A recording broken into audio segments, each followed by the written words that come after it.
Study in Australia with no English test. Okay, you don't need IELTS, you don't need PT exam, you don't need to show any more funds if you want to study in Australia. You might be hearing this news from the last 2-3 days, and this information is absolutely wrong. And I don't know why people are advertising in this way and what they're trying to intend and all these kind of things, but it is absolutely a wrong information. So in this video, I'm going to make it clear on what the new update is all about. So you might have heard an update that India has moved from level 3 to level 2. So what does that mean? What is levels? What is university assessment level? All this kind of confusions will be cleared in this video. So let's start today's video.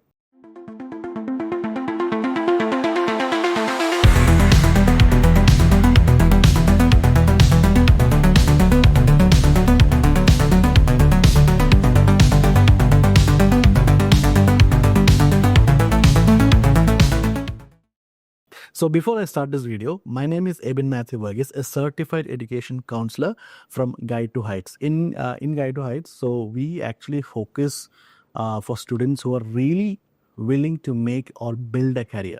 We are not trying to sell courses. We just don't want students to come to us and they go and we just sell them some kind of course and they fall into some kind of trouble later. We focus into the real career wise. So if a student comes to us, we make sure they get a good career, they get a good PR process, all these kind of things, and we make sure we do an end-to-end process for each and every student. Okay, so thank you so much for watching this video, and let's start on the topic. See, the thing is, there's a lot of information which is going on YouTube, and going so many places saying that you don't need to show IELTS or PT, you don't need them, you don't need to show funds. And there were some videos which I show which they said that even gap, you don't even if you have gap, you will get admission, you will get visa. See, please don't fall into this new maybe it's a marketing term or whatever it is. It will not work.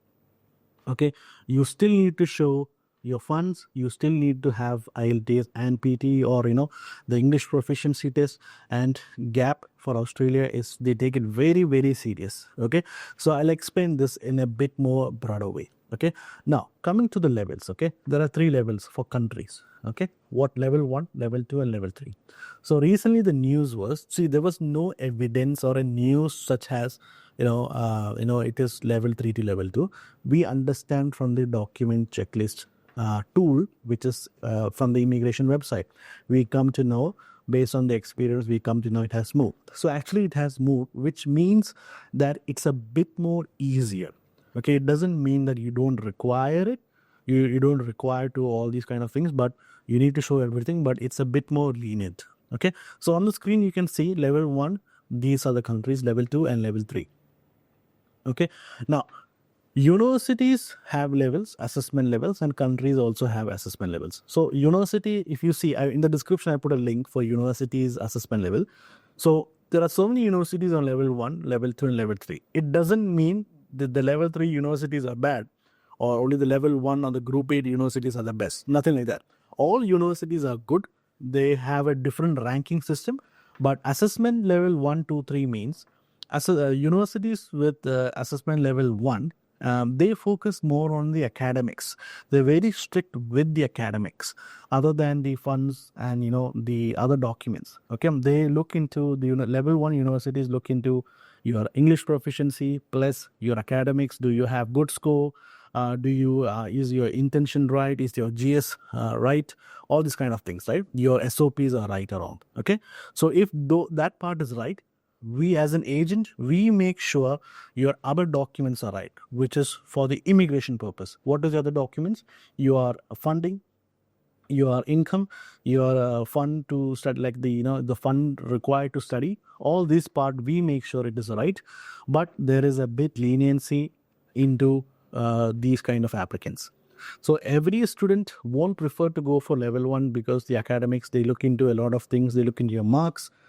You should have a certain cutoff. You should have certain subjects to do this course, a lot of things like that.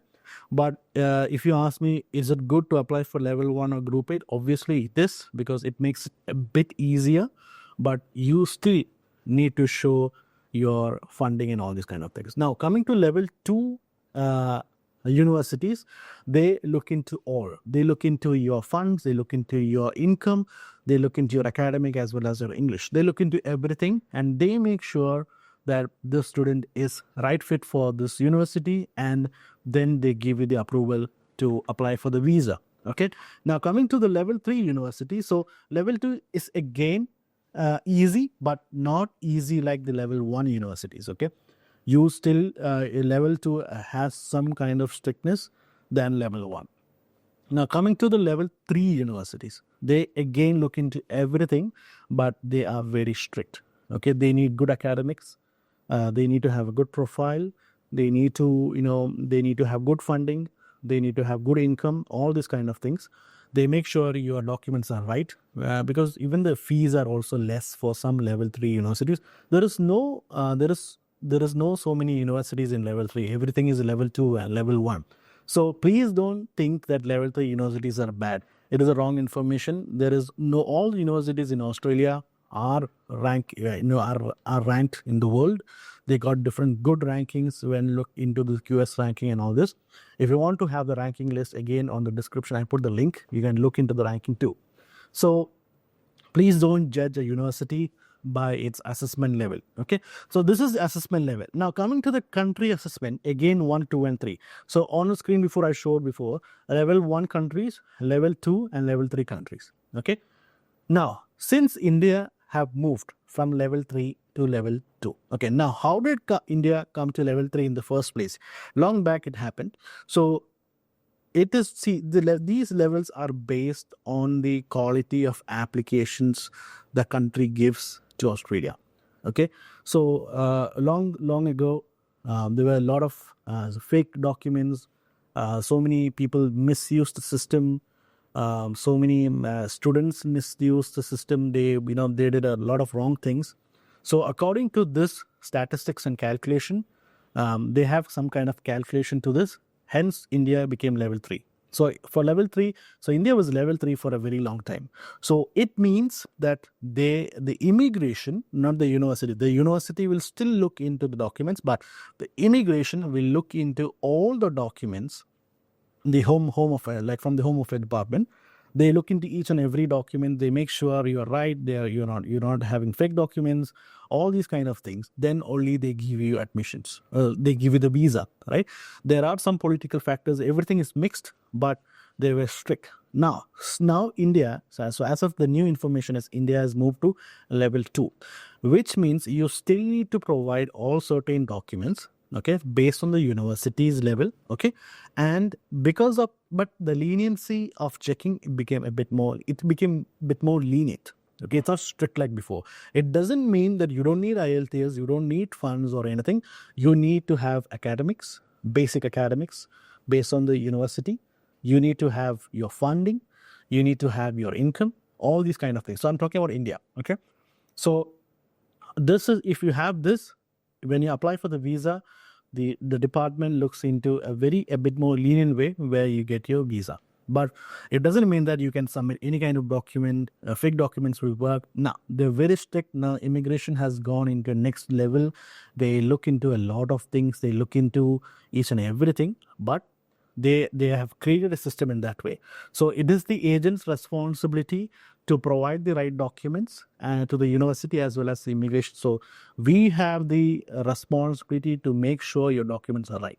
So if you see so many people advertising that, saying that you don't need PT, you don't need funding and all this, please make sure you don't get into a wrong trap, because once immigration rejects your profile, it is very difficult for a reapplication. So please be aware of this issue. I can see there's a lot of wrong marketing happening on YouTube based on this new update. So is it good? Like, when India moved from level 2 to level 3, is it good? Is it a good thing? Yes, it is absolutely a good thing. It is the chances of getting, because last 2 years after COVID, India, immigration went very, very strong. They stopped a lot of people coming inside the country. They wanted to have quality applicants, a lot of things like that. So they try to reject a lot of applications. So they created a fear in everyone that Australia is not easy to get in. You need to have all these kind of documents, blah, blah, blah. So till last year, 2024, 25 beginning, so they were strict with all these kind of documents. So hoping the upcoming intakes are a bit more easier than last year. But as an agent, as other agents, I am sure that you need to have all the right documents, even if you apply for a group 8 university or level 1, because university have given us the responsibility to make sure we have all the documents. Because once we don't have submit the right documents, and once a visa is rejected, the university do question us about these matters.